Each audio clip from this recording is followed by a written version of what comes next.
Welcome to this little chat. I'm here with Tamsin Morgan and Simon Patrick Jones, and we are here to just give you a little talk about the current situation as it stands. We've been hearing back from a lot of you and understand that actually now is a time that you're just busier than ever. So we do understand that maybe, you know, there's a little kind of calm kind of before the storm, before the second peak that you've been told to prepare for. Now there's other surgeries opening up, there's other you know, things that you've got to catch up on. So we've been hearing back from many people in the NHS and emergency services that are now having to knuckle down and do the work that was put on hold prior to COVID. And actually that means that you're crazy busy again. So it's relentless, I know. So we thought we'd do a chat here just to catch up with you. You please feel free to comment below and tell us how you're doing. But we're here to help as much as we can. And Tamsin's going to tell us she understands perfectly well what it was like to be on shift with not a second to spare. Absolutely, yeah. And I think this is the thing, is that when you're used to doing, you know, 8, 9, 10, 11, 12-hour shifts, and it's go for the entire shift, then, you know, a lot of the time I'm hearing back from a lot of nurses that they don't even have time to have their lunch. And I certainly experienced when I was policing many occasions in my shift where I didn't have time to stop for lunch even. So the idea that I would be able to take any time out for myself to reframe and regroup was a nonsense, because I would just go for the 12 hours and then I'd just collapse in bed and that was it, me done. So it's about understanding the importance of why we're saying to take that 10 minutes to yourself in a day for some self-care, for the relaxation techniques, for things that can help you to de-stress, and why that's so important. Because even though you're highly resilient people and more than capable of handling huge amounts of stress and pressure, it is the build-up, it's the accumulation, with the straw that broke the camel's back. And what we're saying is we're here to help and support you before it gets to that stage, and we're wanting to sort of get across why this is so important, bodily and mentally. And I think Simon's going to discuss a bit about how that cumulative stress builds up in your system and what it does in your brain and affects your body. Simon? Yeah, absolutely. So we know that the body and the mind and everything we do is connected. So how we look after ourselves is very important. And like Tamsin says, when you're really busy, it's very easy just to sort of forget that. We all sort of are aware, because there's lots of information out there, and many of you are medical professionals. You know how important it is to look after your body and your physical health, to eat right and exercise right. But your mind and your mental health is all part of that as well. When you're really stressed, and which is why I brought my fun little model here, when you're really stressed, your amygdala fires off, that goes to the hypothalamus, which goes to the pituitary gland, which is sometimes called the master gland. That then goes, right, we're in alert, sends down a signal, and then that goes to your adrenal gland, which gets your heart going, and your whole body is then going in full fight, flight, or freeze. Now, we know if you keep in that state for a prolonged period of time, there's a whole bunch of research and notes and clinical research that shows that it's very unhealthy and has a myriad of bad health repercussions. So although it can be tempting to just get the job done, it is still very important to remember that you can't keep going on like that constantly. So although, you know, 5 or 10 minutes can sometimes actually sound a lot when you're very busy, everyone can sometimes find 5 minutes in the day just to take that time. And what it does is it helps you, and it helps you help others. Because if you look after yourself, you can keep going.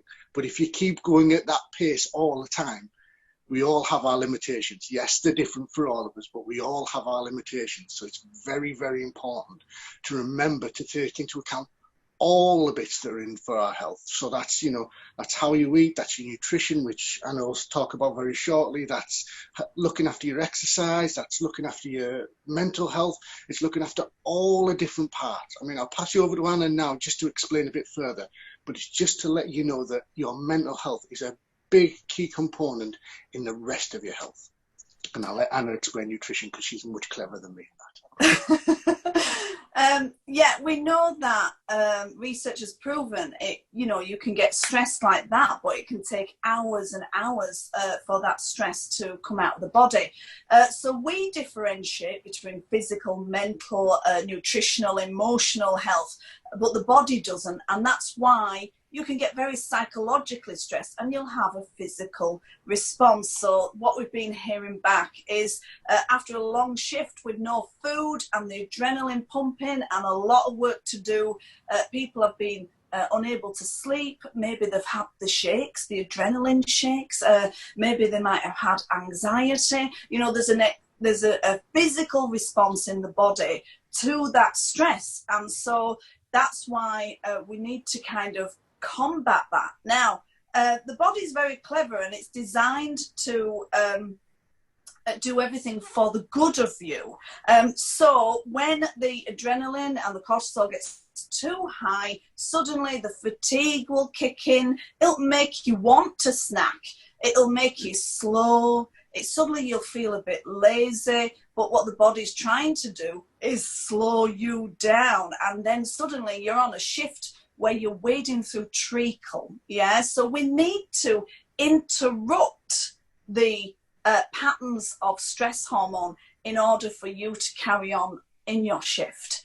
So there's many ways of doing that. Of course, we've got lots of things in the group that you can listen to, audios that are very, very quick that can interrupt that pattern, but also things like taking in your vitamin C, vitamin D, amazing for the mind, magnesium, amazing for the mind and stress and everything. So if you can take in foods with magnesium, vitamin C, vitamin D, you get your sunlight, get out for 5 minutes, even if you've just got 2 minutes to get outside, you can get that. But of course, you can have your green leafy vegetables, your vitamin C from your citrus fruits. You can take a supplement. We don't know why this is, but research has proven over the years that magnesium goes in better through the skin. So there's little things like magnesium flakes for foot soaks and baths, and also to rub on the skin, magnesium oils and lotions. This helps you sleep, it helps your mood, and it just interrupts that stress pattern, that cortisol and adrenaline that's running through your system. And we only need to do little things like this in order for you to not be wading through treacle then in your shift. And that's the idea, is that if you don't stop, the body will stop you. It's very, very clever. So we're all here to help you, and Tamsin's going to tell us a little bit of how we can do that. Yeah, well, as Anna has said, there's all sorts of resources already on the site, so please do have a look at those, and just very rapid techniques to helping you reduce and release stress. Now, I'm a hypnotherapist, and I know that when I was policing, I might not have even considered going to see a hypnotherapist. I didn't really understand what they could do for me. I didn't get anything about it really. But as Anna has said, that the relationship between your body and your mind is incredibly powerful, and of course it's your subconscious mind that is regulating all of your bodily systems. It does it all day, every day for you. It regulates your heartbeat, your sweating, your hormone release. Absolutely everything in your physiology is regulated by your subconscious mind.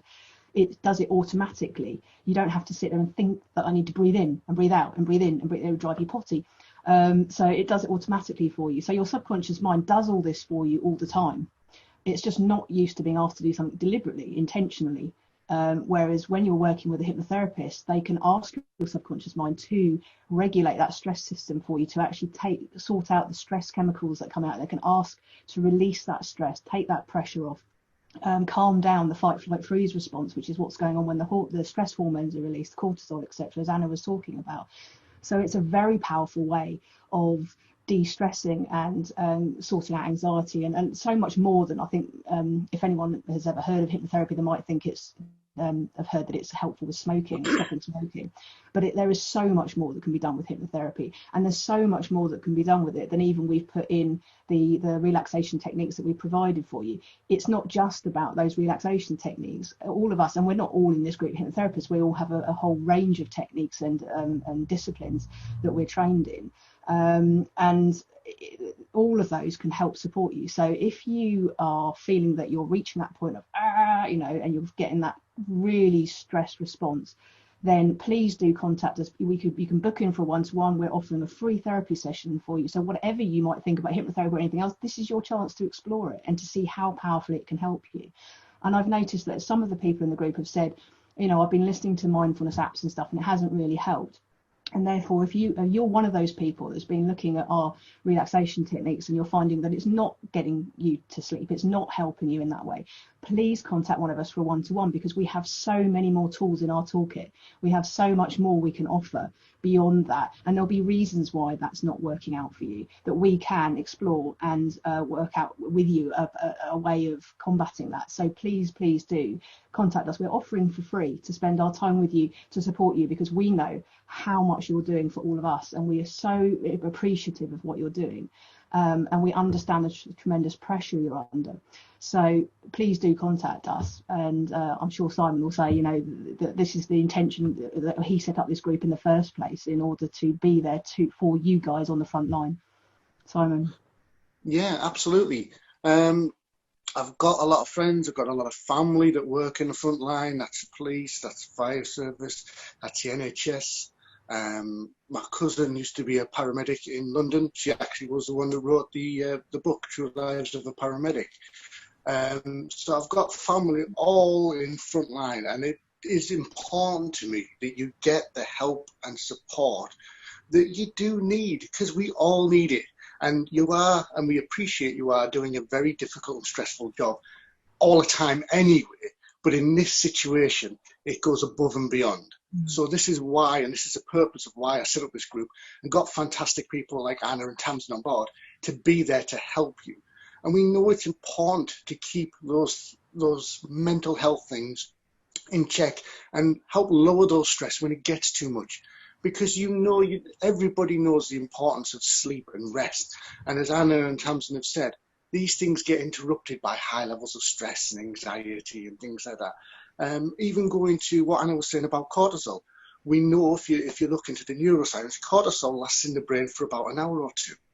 The happy neurochemical oxytocin only lasts about 5 or 10 minutes. Sounds a cruel irony, I know, but cortisol lasts in the brain longer, so you've got to be aware of that to take that proper care of yourself. And that is why we're here, to help you get over that stress, that anxiety, to help get rid of some of that pent up like feelings of frustration, which many of you have reported to me.